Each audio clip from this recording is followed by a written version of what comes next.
گزرتے ہوئے لمحے اتنی تیزی کے ساتھ گزر رہے ہیں کہ بس کروٹ بدلتے ہی زمانہ کہیں کا کہیں پہنچ چکا ہوتا ہے۔ جن ایام میں ہم نے آنکھ کھولی اور شعور کی منزلوں میں قدم رکھے، پوری دنیا تیزی کے ساتھ کروٹ بدل رہی تھی، بالخصوص پاکستان کے اندر، ہندوستان کے اندر، بر صغیر کے لوگوں کی ایک نئی دنیاوی نشأت تھی۔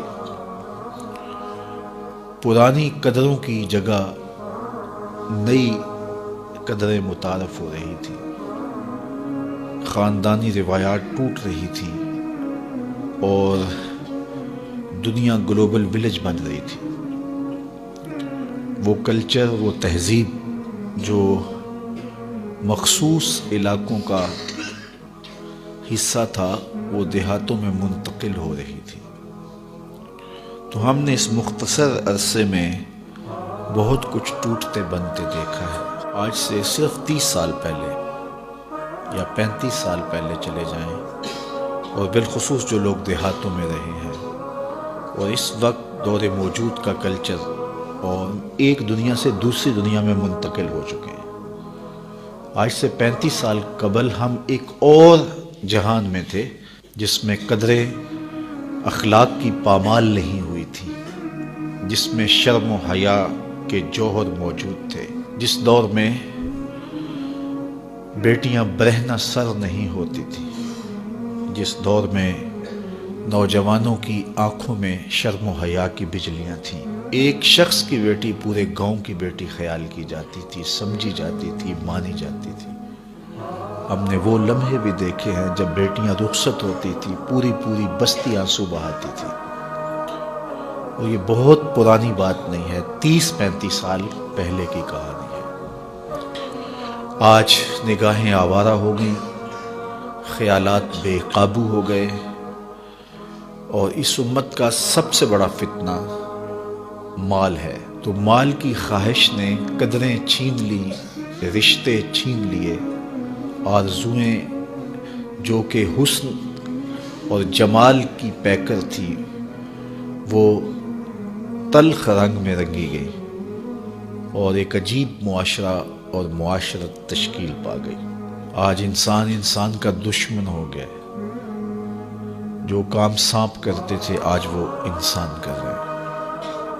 ایک دوسرے کو ڈسنا، ایک دوسرے کی عزت، آبرو، نفرت پالنا اور اس کو پروان چڑھانا اس دور کا مشغلہ بن گیا ہے۔ تو جو ہی موسم بدلتے ہیں، رتیں تبدیل ہوتی ہیں، تو ماضی یاد آتا ہے، تو دل کتنا افسردہ ہو جاتا ہے۔ جنہوں نے وہ زمانہ نہیں دیکھا، ان کے لیے تو حالات اور طرح کے ہوں گے، اور جنہوں نے ماضی کی حسین قدریں دیکھی ہیں، ان کے لیے یقیناً یہ دور اتنا آسان دور نہیں ہے۔ لیکن مایوس نہیں ہونا چاہیے، اپنی زندگی کو اللہ اور اس کے رسول کے راستے پہ لگانے کی کوشش کرنی چاہیے، پاکیزہ ماحول کی تلاش میں نکلنا چاہیے۔ اچھا ماحول اچھائی کی قدریں اور اچھائی کی قوتوں کی نشت کا ذریعہ ہوتا ہے، اور برا ماحول اچھے لوگوں کو بھی برا بنا دیتا ہے۔ آپ گاجر کاٹ کر کے شکر یا چینی کے محلول میں ڈال دیں، اور اسی گاجر کا دوسرا حصہ نمک کے محلول میں ڈال دیں، اور 8 دن کے بعد دیکھیں، ایک جانب مربع بن چکا ہوگا، دوسری جانب اچار بن چکا ہوگا۔ گاجر ایک ہے، لیکن ماحول کے فرق سے اس کی حیت تبدیل ہو گئی۔